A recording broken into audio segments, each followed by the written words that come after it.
Tim Seribu Sungai Banjarmasin mendominasi peraihan medali di hari kedua kejuaraan renang di kolam renang akuatik Amandit, Kecamatan Sungai Raya, Kabupaten Hulu Sungai Selatan, Kalimantan Selatan, Selasa 8 November 2022. Kontingen Banjarmasin meraih 5 emas, 4 perak, uang 1 perunggu, kemudian Kabupaten Tanah Laut meraih 2 emas, 2 perak, uang 3 perunggu.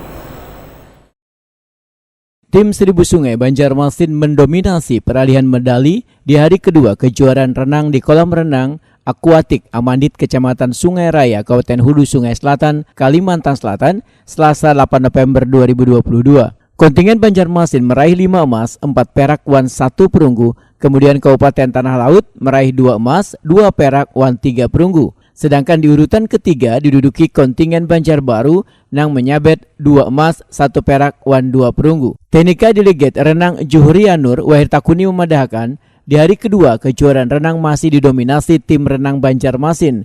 Juhrianur berharap melalui event Porprov ke-11 Kalimantan Selatan tahun 2022 di Kandangan Hulu Sungai Selatan ini bisa memunculkan atlet-atlet yang akan dipersiapkan untuk prapon.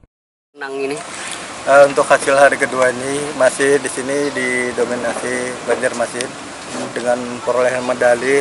Di sini ada 5 emas, 4 perak, 1 perunggu. dari total nomor yang dipertandingkan ada berapa? Sudah total dari hari kemarin 7, hari 9 sudah ada 16. Jadi untuk nomor yang dipertandingkan di sini ada 32 nomor lomba. Bang, harapannya nanti? Harapannya sih di nomor-nomor ini, di Porprov ini untuk cabur renang akan ada timbul-timbul bibit-bibit baru yang untuk bisa